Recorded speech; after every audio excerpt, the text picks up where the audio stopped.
लेते हैं और उसके बाद में कुछ डुएट्स सुनेंगे। ये दोनों सोलोज हमने लिए हैं मन्ना डे साहब। मन्ना डे साहब ने प्लेबैक दिया, इतने पॉपुलर हुए। अलग अलग मूड है इस दोनों गीत में। पहला गीत बड़ा ही पॉपुलर सेमी क्लासिकल टच है इसमें, दूसरे गीत में तो कुछ कमाल ही है, you have to wait for that. लेकिन जब मैं मन्ना डे साहब का नाम लेता हूँ तब एक बात मैं आपको बताना चाहता हूँ। It's a matter of big honour for us this evening कि इंटरवल में मुझे पता चला कि हमारे ऑडियंस में एक ऐसी कलाकार है जो मैं कुछ बयान नहीं कर सकता, हमारे साथ भी जुड़ी हुई हैं, हमारे साथ कई शोज़ किए हैं। शी इज़ अ सिंगर और उसमें ख़ास बात ये है कि जब मन्ना डे साहब खुद लाइव शोज़ किया करते थे तब ये सिंगर उनके साथ डुएट्स गाया करते थे। हमारे साथ है, हमारे ऑडियंस में है। I didn't know that she is going to be here, वरना हम बुके वगैरह ला के उनका स्वागत करते, लेकिन आई एम श्योर ये फॉर्मेलिटीज से ज़्यादा इम्पोर्टेंट ये है कि वो हमारे बीच आए। I request Sheela Verma to come forward. Very very big hand और शीला जी,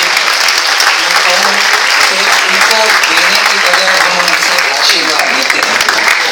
क्यों कि जब ये मन्ना डे साहब के साथ खुद डुएट्स गाए हैं और इतने सारे शोज किए हैं, मैं कहूँ ऑल ओवर द वर्ल्ड ये घूमी है मन्ना डे साहब के साथ, और हमें तो बहुत दुख लगा होगा, लेकिन इनको तो क्या बीती होगी थोड़ा कुछ इनके ही मुँह से सुनेंगे। लेकिन एक बात कहूँ कि वो चिल्बुर में ही रहती हैं, टीचर है, सिखाती हैं और मेरे लिए तो मेरी गुरु है।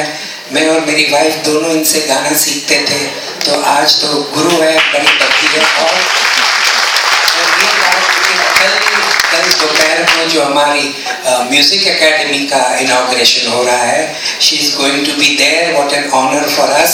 अ big hand for Sheela ji once again. उनसे कहेंगे कि कुछ मन्ना डे साहब के बारे में कहें और कुछ गुनगुना दें, वो दिन याद कर लें। शीला जी। सौभाग्य तो मेरा है कि कौशिक भाई ने मुझे इतना ऑनर किया to call me on the stage. I have no words to thank you for that. I mean really thank you for all the honour. But मेरे लिए और एक सौभाग्य की बात है कि मुझे मौका मिला था मन्ना दा के साथ गाने का बहुत सालों, राइट फ्रॉम 1988।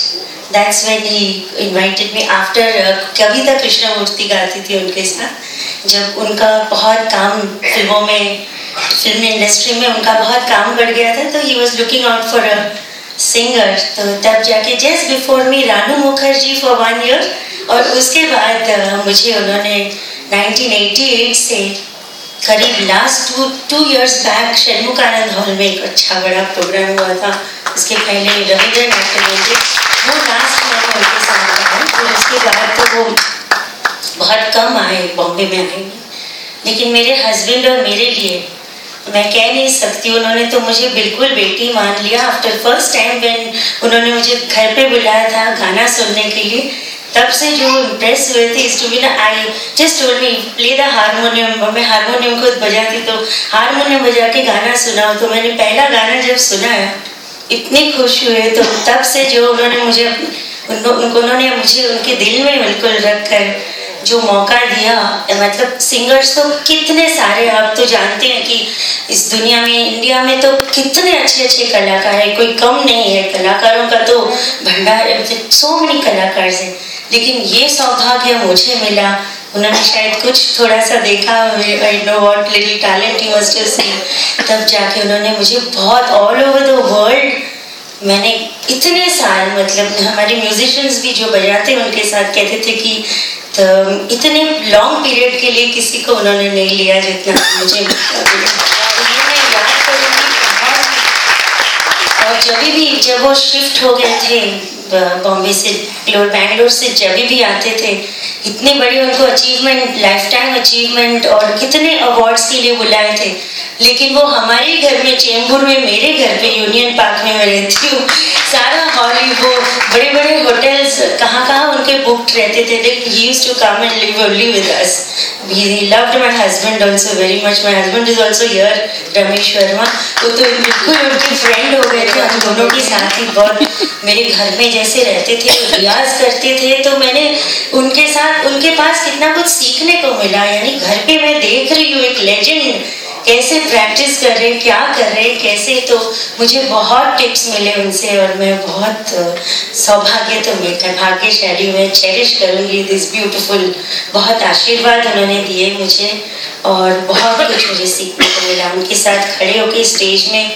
एक तो किस्सा मैं कहना चाहूँगी कि प्रोग्राम्स में हमेशा मुझसे सोलोज गवाते थे पहले, फिर उनके राउंड आते थे सोलोज, फिर कंप्लीट डुएट के राउंड्स होते हैं, लास्ट में वो एंड करते थे. But in one programme, Chaturang organisation in Maharashtra, it's a very well known organisation, तो बॉम्बे में किया था शो. तो दिस इज मैं कहना शेयर करना चाहती हूँ आप लोग से कि कभी भी लाइफ टाइम में ऐसा नहीं हुआ. उनका लास्ट गाना लागा चुनरी में दाग से वो एंड करते थे और उस दिन उन्होंने पता नहीं क्या हुआ, मुझे कहा Sheela please come on the stage and sing with me. It's never happened, he is never called anybody to sing that because it's a solo number. तो हो ही नहीं सकता कि we ask anybody to sing. It was such a moment for me, I can't believe it की. और मैं भी गाने लग गई लागा चुनरी में दाग. उसके बाद उन्होंने हमेशा कहा कि नहीं तुम भी उसको गाते रहना और ये सब आशीर्वाद है.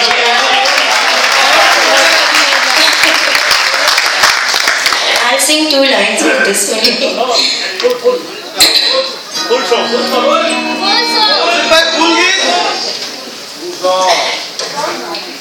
Not full song. I have a lump in my throat today.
दिया है, इतने सुंदर बहुत सारे प्रोग्राम्स में मुझे भी उन्होंने इतना बुला के मेरी ऑनर की, मेरे को मौका दिया गाने का। Thank you so much.